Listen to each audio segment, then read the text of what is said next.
Okay, so following up in our last video about best practice, I think that we got quite excited, so we decided to continue. So Rafa is still here in the meeting, and we are going to move forward with the, let's say, I don't even know how to pronounce, etiquette, the persistent object etiquette for enterprise applications. So Jose, let's continue, and I think that that's a nice add-on to the last video for best practice. So Okay, let's start from the beginning. The first rule. Um, Never use the default session. Actually, this is something that you might not know, Javier, but before the default session was attached to Access, to hmm, Microsoft Access. Even if you didn't, I mean, when you didn't define any connection, the default session was always attached to Access. So it means that you might have.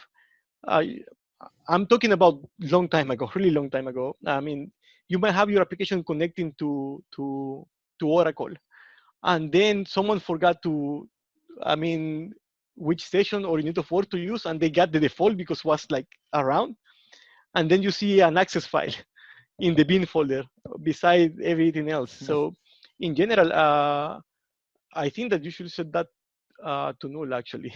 But you will not see this if you're a SAF user.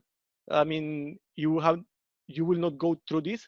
But in general, if you're using XPO, um, uh, I mean, you need to follow this rule. And just one more, something more here, that I think that the most, I mean, if we see the universe of XPO users, uh, most of them are actually SAF users. Um, I have not seen that much application lately that are pure XPO with Windows Forms controls or so on. And I think the next big niche for XPO is Xamarin.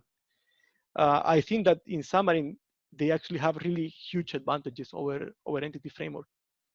So all of these can be applied actually in Xamarin Forms, not only in Xamarin or Xamarin Forms. You don't have to apply it to a console application only. I mean, the same principles do apply for Xamarin, which I think that at this moment is the second niche, biggest niche for XPO.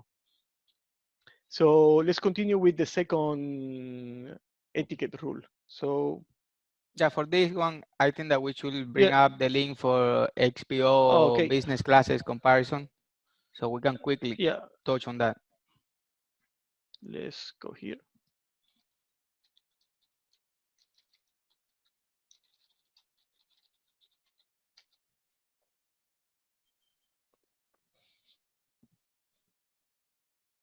Okay, so you want to explain it? Sure. So if you scroll down, Jose, to Sure. the table, so they are recommending to not use the XP based object unless necessary, unless that you have a business rule that need that, because pretty much you are taking away your built-in OID key, you are taking away your deferred deletion. So if you really need to like map an already existing table, or you don't need the fair delation, you want to provide your own key, of course use it. You can use XP Lite object and don't have anything, not even optimistic locking. But if you don't have that requirement, go for XP object. That way you have your deferred deletion, so that way if you delete something, it's not this soft deletion, you still have it on your database, you can restore it, you can come back to it. So it's recommended. So if you don't have a actual need to use the XP based object, don't use it. Use one of the other classes that provide more functionality. Yes, actually, just to add something to what you said already, is that um, usually you go back to the lower layers of the inherent of the tree. I mean, of the objects here, um, because there is something that doesn't match with the functionality that you want. For example, I think that you will use XP Lite object or something like XP base object for legacy projects because they don't have the structure that XPO requires for the fair deletion and so on. So in general, to avoid touching like legacy schemes, schemas. Sorry. It's better to use something like XP Lite or like XP based object. Sometimes actually when we do the casting um, in runtime, we actually cast to this to persistent base because that's the one that is shared between all of the persistent objects. But that's something that we need to access just one property of the object so we can cast to the lowest level of the inheritance tree. But um, in most cases, you don't need to do that. You should stay somehow. I will stay actually between here and here.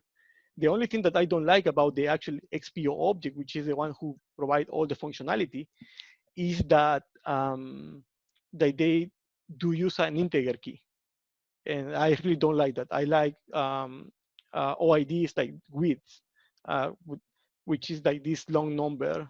So because in for the other ones, for if you use an integer key, most of the time the generation depends on something that the database can provide. So if you're going to use something like database synchronization and so on, that can be a problem.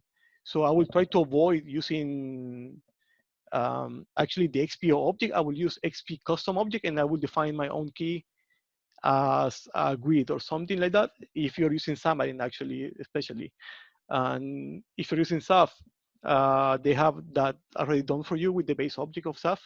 But in normal XPO, what you will use for Xamarin or console application, I will stick with this with my own key.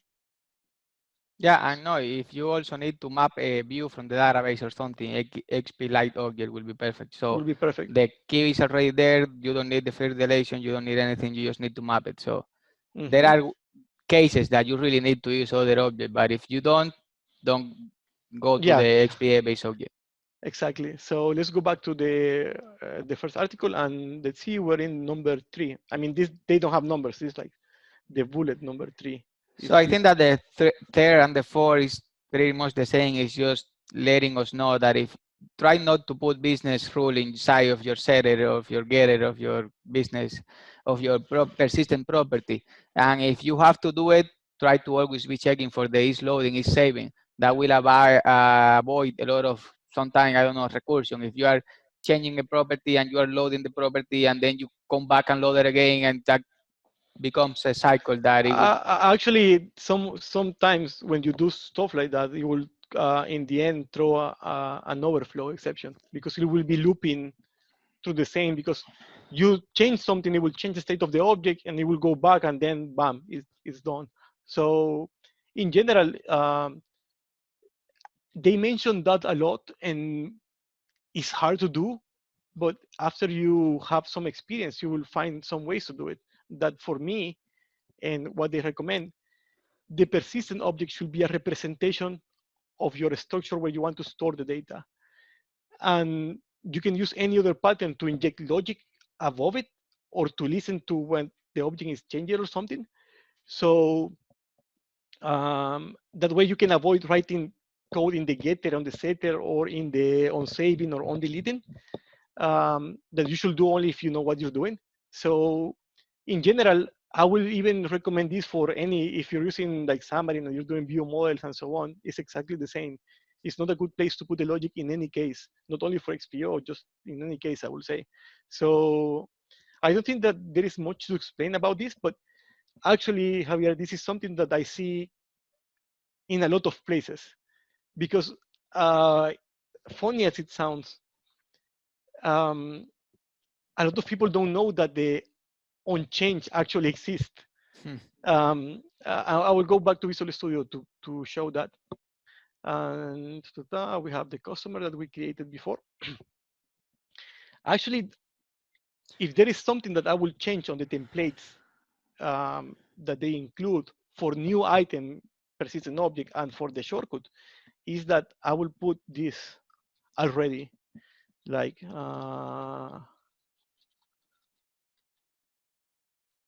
so people do know that it exists as you have this. And actually, I will do it like this. And this is public override after construction.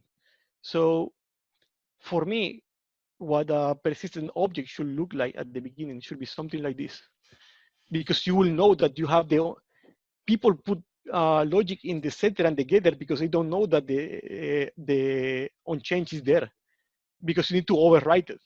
So if they put it there, you will know somehow. I mean, it's tricky because if you see subs templates, they when you do a new item, a new domain object for a business object, they include a lot of comments and a lot of stuff that are commented out, but they are there for you to know that they exist. Otherwise, you might not know it. I mean, you will say like, "Oh, why should I override this? I might break something," and it's not. Those methods are there for you to override them, basically. So this is the way to avoid uh, um, putting logic on the getter and the setter. And the other method will be something like this. This is something that you should do from the outside of the object, actually. But all the um, all the persistent objects expose this. Let's see, change event. So from the outside, from another, actually I can do it from here, from the program. So I will comment this out because we don't need this from the last session. So um,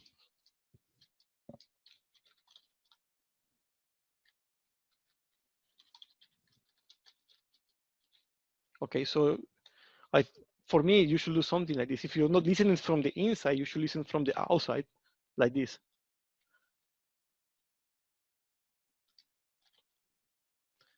And then in here you do all the logic because you will be notified by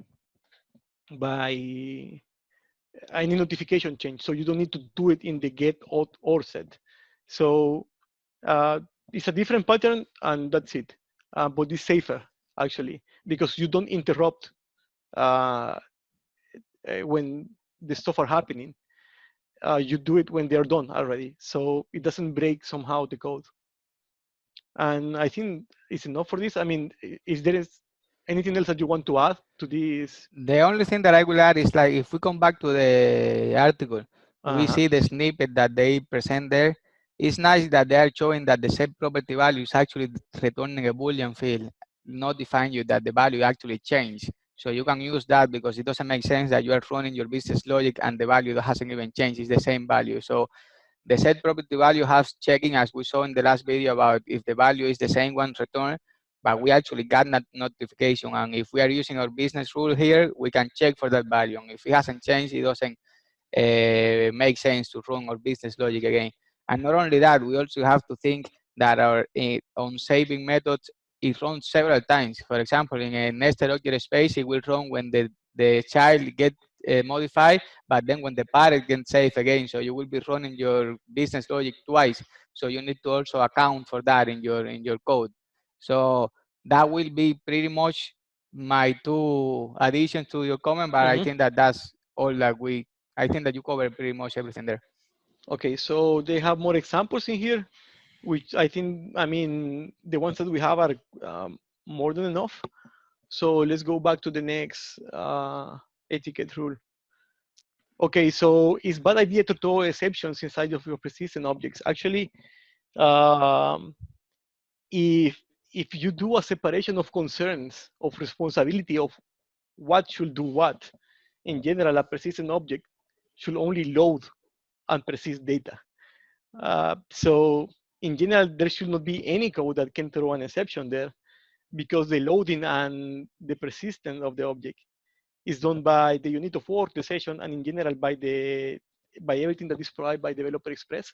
So um, uh, you should not put actually an exception there. I mean, the only way that you should throw an exception there is that you're triggering some logic. So we talked about that before, like in the last point, that you should not actually do stuff on the set and the get because there you should try to catch deception and then you can break um, the consistency of the object. So actually, if you're going to, and here we can talk forever about this, but we were talking about that with Rafael one of these days, is that in general, if you're going to throw an exception, you need to be, I mean, you need to be aware on how to handle that exception. Otherwise, you should let them go. I mean, that technique is called fail fast. So in general, you should be really careful, like by throwing and handling exception. And I've seen so many places where they do a silent try catch, where they catch the exception, they don't do anything. They just don't want to the error to show, and then it's throwing exceptions all the time. So yes, in general, I would not put anything that can throw an exception, and I will not write an exception myself there. And I will try to avoid to put any business logic. I will listen from the outside, actually. So I think that's it from this point of. If there's something else that you want to add. No, that will be it. And I think that the next 3 points, let's say, they are kind of related to what we Mhm, have talked about and what we talked about in the last video about best practice. mhm. So using the unit of work commit changes instead of the session is a good practice, of course, because the unit of work keep track of every change that you have been doing, and then you just commit in just one trip to the database. So that, of course, will increase performance, will be a better way to handle. And one of the examples that we can give here is the import module that we have, that if we go through the unit of work instead of the object space, the time that it does the import, it reduced greatly. So that's one way to show that it's actually better to go through the unit of work commit or change instead of the session. Not only that, we talk about the using and reusing a single data layer. That's why we using the XPO data layer in your startup of your project. That will avoid creating a new connection to the database, creating a new overhead that you don't really need. And again, database also have connection limits, so that's a good way of getting things. And the last one of the three that we just talked is the same thing. Don't do anything in the constructor. If we are not doing anything on our getter and our setter, same logic. Don't do business logic in the constructor of your business object of your persistent class. Yeah, actually, for that they have to use the after construction, and we like again like 3 or 4 days ago we were talking with Rafael about exactly this topic. That he asked me what is the difference between the constructor and the after construction. Is that basically the constructor will run all the time that the objects are being reconstructed from the database. So when you read the values from a table, from a row in the table, they will load into the object, and the construction will be executed because you need to create an empty instance of that object and then load all the data, right? So the construction will be executed every time that you read the object from the database. So if you want to initialize something like the date on an invoice, you should use the after construction, because that just happened when the object is new, when it has not been committed to the database yet. So after that, you're just loading the object. So you're not creating the object anymore. You're loading it from the database. The object already exists. So the constructor will happen, because it's not like you're serializing the object and then the serializing and you're recreating the object by um, reading the properties and setting them again. So in general, um, uh, is somehow tricky, because if you're using pure objects that are not persistent, there is nothing like the after construction method. So in that sense, it's really easy to get confused between the after construction and the constructor. So I think that's it for those points, actually. Yeah. So let's move for So this one, the right? few next one is the thing that we always tell our student is, if you have to do the connecting, like let's say the ADO route, if you have to create a SQL connection, connect to the database, bring your data, bind it to your, you will think twice if you have to load a lot of objects. Exactly. So in SAF, we are spoiled. We do it in three One lines, line. one line. So you shouldn't never be loading more objects that you really need. That will be reducing performance. That will be not the best way to go around this. The advice here will be, if you need to load 10 persistent, 100 persistent objects, load them at the beginning of your method, of your logic. That way, and especially if it's something that don't change too often, like say reports, you create the reports and then after that you won't be changing that report every day or nothing like that. So it's a good practice that if you need it right away, just load it at the beginning and then do everything you need with it. But that will actually avoid all those trips to the database that it really add up. It sums up your milliseconds, seconds, and it I, will. and actually, Javier, there is something else here that most of the time you have your database in the same location as your office. But if you're using remote databases like Azure, for example, and you are querying all the time that you need an object, then that trip will take longer. So you need to reduce the amount of trips to the database. Actually, I think that we should include in the next video. Remember that we put a ticket about how to load everything at once. So I think that's pretty interesting because it can, I mean, if you have a really complex view or a screen that you're doing by hand in any technology, Xamarin, you name it, it's better to just load everything in just one trip. So it goes in the same query. So go, return. Otherwise, it will go and as you're loading, it will go and do other query, other query, other query, and that's trip, trip, trip. So you have go there, return. So it takes more time. So it's better to do everything at the same time. One trip, then you return. So Yeah, and um, that's the if you see the other point is like every grid, every lookup that you have is you can use it in server mode, and we have a lot of more. This is an old article, a lot of more data access modes right now. We have instant feedback, we have a data views, view, all the type of views. and there are a few async the data mode access right now. So, but the main idea is like server mode and all those other modes, they are using pagination. They are not bringing the whole table, all the whole persistent records at the same time. So you actually get a performance increase. You are as soon as you scroll, you get all the other records without the need to like in the client mode to bring everything at once and have your application taking forever to load the list view. Okay, I'm going to take the other two lines, Javier. Yeah. So let's talk about the e data store here. So Can you scroll down a little yeah, bit, Host? yeah, sure, sure, sure. Yeah, Okay, so where were we? Da, da, da. right there. I add the store for Yeah, remote yeah, okay. scenarios.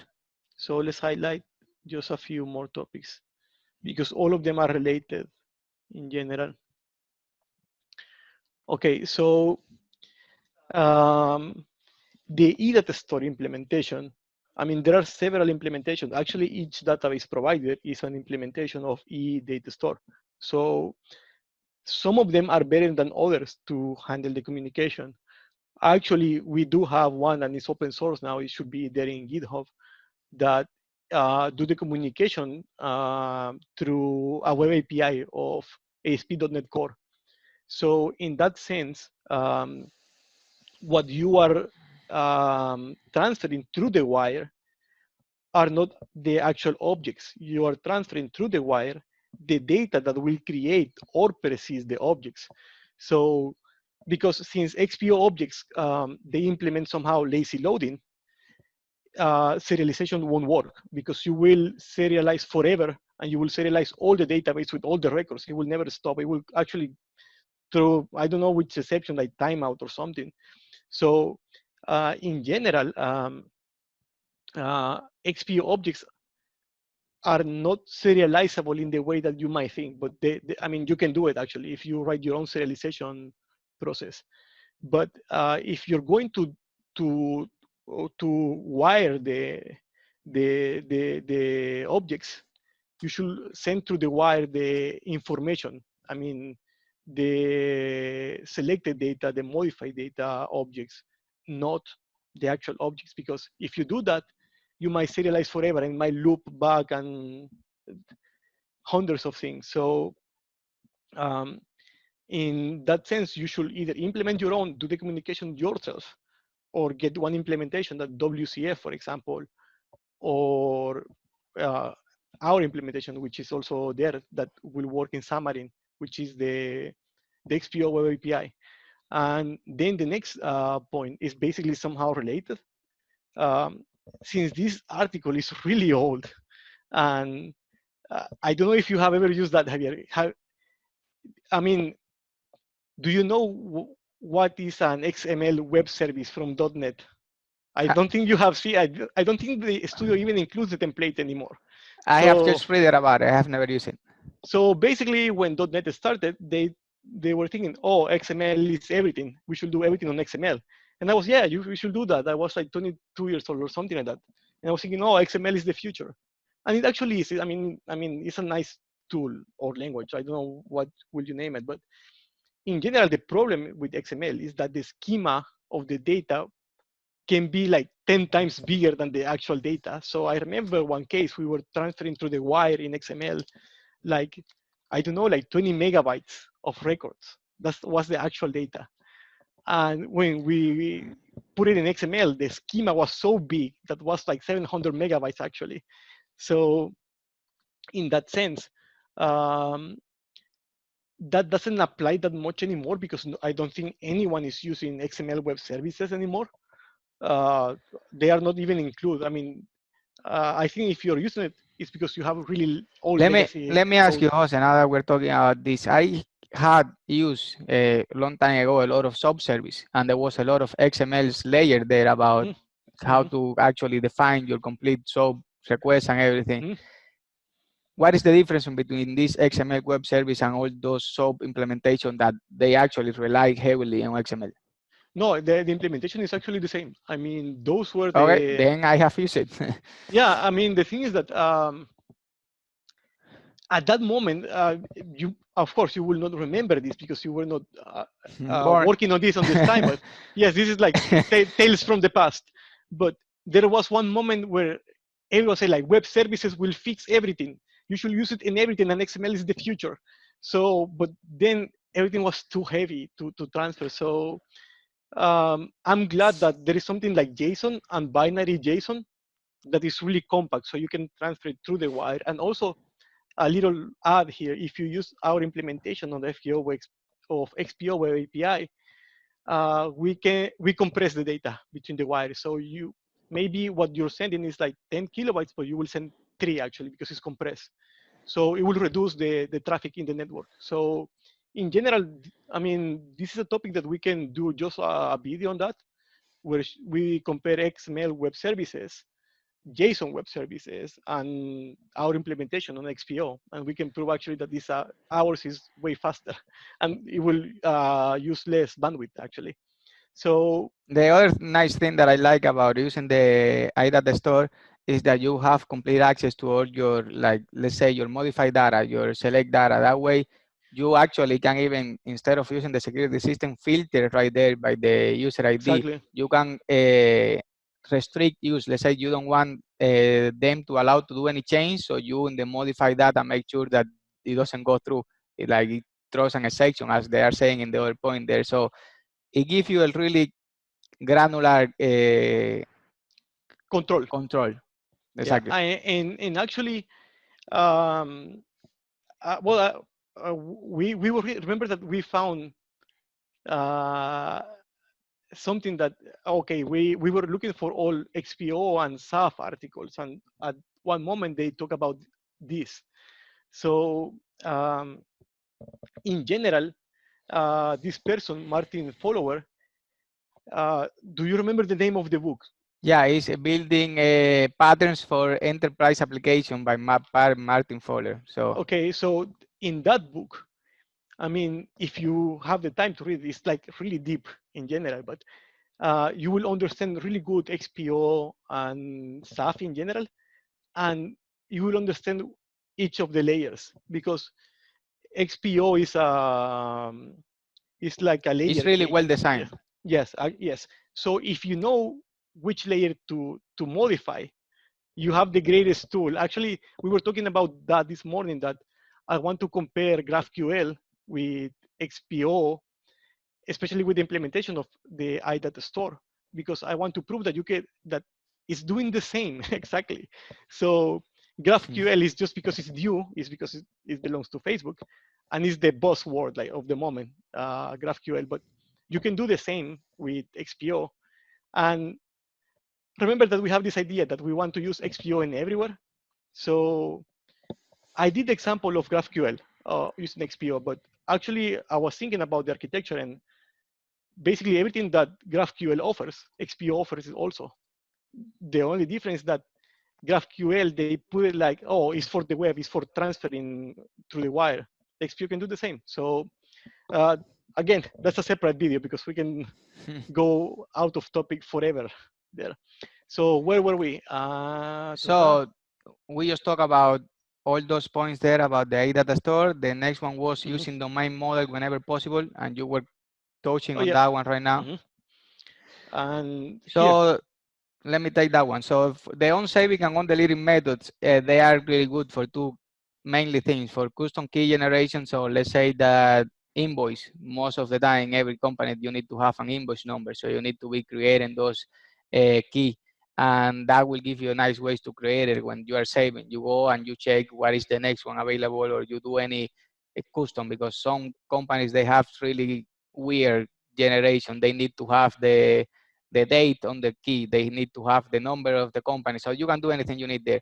And the on deleting is the last time checking. After that, you are completely out of you complete delete your business object. So if you read a little more that big paragraph that you have there, right there are some links about how to generate a sequential user friendly uh, identifier with XPO, how to calculate property value based on on your collection, on your childs, or how to do like several things that pretty much all comes down to all these two things. So these two methods are actually for that, as a defense checking before the object is completely saved to the database or is completely deleted. So that will give you those checks in your flow of your application. And then you have their implementation of how to achieve this. great. So I think that I cannot explain that better than you did. Hmm. So let's move to the next topic. So which I think is this: don't mix. Yeah, this. I mean, this we can put it. I think together with one of the best practices. Yeah, And in general, like a persistent object should be in charge of one thing and one thing only. No, two things: read and write data. You should not try to do the less amount of code inside of the object. Sometimes you cannot avoid that. For example, if you want to calculate, uh, you need price by quantity, you have to do it inside of the object, but that's not something like difficult or heavy, and does not require the loading of an external object or more objects. So that you can do. Of course, you can do simpler stuff, but you should not do complicated stuff um, like going to a web service and check something before it's saved. That will break everything in general. I mean, not because XPO will break, because it's that code smells basically. Actually, like they say in here, if you don't know the concept of smelling code, is that code that it works, but it's not good in general. So yeah, it's not maintainable. It's not. yeah, you just did it because you were in a hurry, or because you didn't find any other way at that moment, which basically is being in a hurry. We all Uh, have done that. The thing is, like, we need to like recognize when we're doing something like that, so we can actually improve upon it. yeah, Mm. I think my recommendation here is like, even if you did it because you need it, and even if it worked at that moment, take a moment to find out how you can do it in a different way. It will pay greatly later. So I think that's everything for that rule. Let's go to the next one, and let's see. Yeah, the next one is different threads. And I think that we all have had that error when we say you are trying to access the object from another thread. Please, I don't know, maybe if you are creating a new detail view and you are just past, I don't know, so it's not a root view, it's just like there are some scenarios in SAF where you get that error because you are actually trying to access your object that is created or is being handled for a different session. So it's just pretty much being aware of where and how you are handling your business object that is not conflicting with another view of another session of another place where that object is being referenced in that moment. Okay, so I think that's quite easy to understand, and also I have not seen any. I mean, yeah, I mean they do have this code, but it's not common that they use threading. And actually, threading. at the moment, I mean, on 2020, is way easier than it was like 10 years ago. You cannot imagine the code that you need to do to handle the threads. I remember that in .NET 1, you create another thread, then you have to stop one thread, then wait it to join it. So now more than ever is the golden time of .NET, where everything that was difficult before is now way easier. So it's the best moment to be in that technology, I think. And also it runs everywhere. Actually, this is another topic for another video. I'm working with Cosmos, not Cosmos DB, Cosmos, the OS that is written in C Sharp. And I want to do an example of the C Sharp operative system that will run only XPO inside. I mean, I was doing that one of these days because we were talking about with Manuel, and it's quite easy. So another video for that because I will go off topic with that. Got it. Well, Uh, I think that if we have to leave you with one of these points, this next one is the best one that we just talked about already, but I will say it again. Just think about how you're loading your objects and try to not load half of your database for a single property or for a single object. I think that that's self-explanatory, but especially in SAF, it's very easy for beginners to do this. So you only need one property and you'll bring half of the database just for that one. So try to avoid that. That will actually help you in performance a lot. yes, actually, if there's something that I want to add in here is that XPO in general creates, if you follow the rules as they put it, your schema most of the time will look actually really nice. It will be following like the best practices of like a normal what was the name of that? I totally forgot at the moment. Normalize. Yeah, but those are called normalization rules, normal forms, the normal forms. Okay, so um, this was a big shock for me when I was taking. I remember like database two in I mean that's what I mean. You have database one, database two, the first class and the second class, and the professor was talking all about breaking transitive normal forms. So you need to break all the classes, objects, or tables in the less amount of information possible. So because that improves the storage. Yeah, but that was written on the 60s or the 70s or the 50s. I don't know when it was written, where the storage was super expensive. And we have talked a lot about this with you, Javier, is that sometimes it's easier to have a primitive property like a string where you will save some extra information that you need that go through like the tree of objects, like 10 objects deep, just to get one value. That is the main problem with XPO and SAF. And it's not their problem, it's actually the problem of the programmer that it's so easy to load data because you need to do Company dot dot invoice dot this, dot customer yeah, dot gender dot address dot. yeah, yeah. So you will end up loading all the database because it's so easy. If you have to do a query for each of those operations, you will not do it. You will just put more information, so it comes in the same in the first query. So that in general, I mean, um, try to look normalization and denormalization patterns and see what is the best for your scenario. And actually, since XPO and SAF do so many things for us, you have the time to think more in your architecture on how you will want the data to be loaded.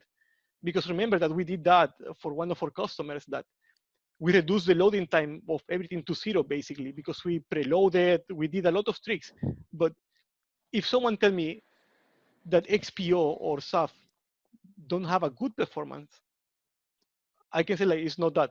It's that your code. You need to check your code in general Yeah, I because always say they do a lot of things for you. They give you a lot of UI already predefined for you. They do data access already predefined for you. So I think that it should be on you to take a little bit of time on how you are designing your application for a better performance. yes, I will say like the key word for XPO and SAF is design patterns. You need to understand design patterns, and then your application will be blazing fast since day one, and then 10 years after.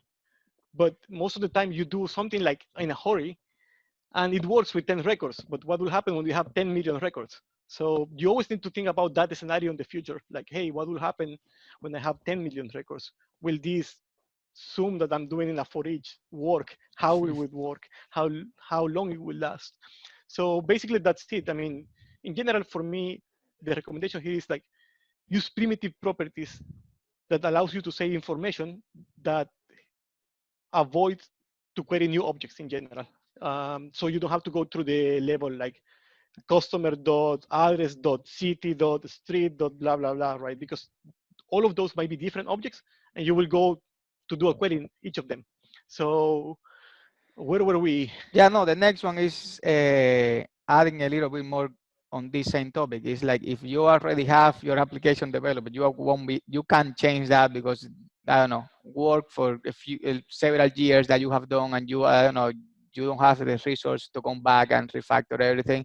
Just try to use delay loading to try to break a little bit more so it doesn't bring everything at once if you don't really need it. So you have to wait till you actually are using that property or that class or something so it actually bring that one. And not only that, there is a whole other article about how to improve performance, so that might be another video, but there are a lot of optimization that you can do when you don't have another. So my first advice will be good design. The second one is like, okay, they are now that we are here, how can we improve this? There are a lot of uh, tips and tricks that we can actually use, but that again, that's another video. Yeah. And the last one will be when you do a select on SQL, not every time comes the objects in the same order. And same thing it happens for XP collection, XP view, XP cursor. So don't rely on that one unless you sort it. Make Yeah. sure that Actually, you use the right unless or if you have to. I mean, if you control the sorting, you can uh, you can write code that is based on the orders that are retrieved because you set how it should be sorted. Otherwise, don't expect.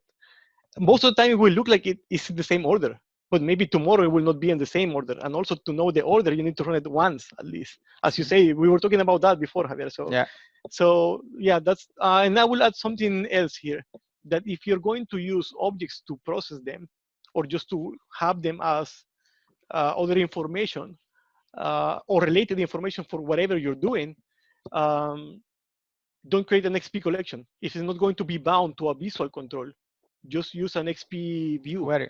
or query. So you can say like select and get actually 2 or 3 fields. Maybe you have a settings class that is a singleton that have 80 columns. You don't need the 80 columns, you just need one. So do a query, do some XP view, something like that, that you can select just what you need actually. So, and use the XP collection just when you need to put it bound to a control like a grid or something like that. Because the grid actually needed. If you put an I collection or something, it will not work the same. So that's my general recommendation. If you're going to put that in a visual control, use XP collection. If you're not, use XP query or XP view actually. Or what are the names of those in SAF? Data view, I think, or Yeah, SAF SAF data data view, view. something like that. But this Yeah, is not a SAF. This SAF is has an analog yeah. class for all of this, for XP view, for XP. Yeah, because I used to have a video where you have to go through the XPO level to get the session or the data layer, so you can create views to not create collections, right? But um, they have an equivalent class on the south side. But this video is related to XPO, so we will talk about XPO only practices. So I think we're done. I think we did it. And we are or really good explaining or not that good because we haven't had any question for Rafa. So, Yeah. or he does understood everything or he will I come back understood to us. everything. Thank you guys very much. Okay, so that's pretty much it for this video. Thank you for again. Thank you for sticking with us and see you in the next one. Okay.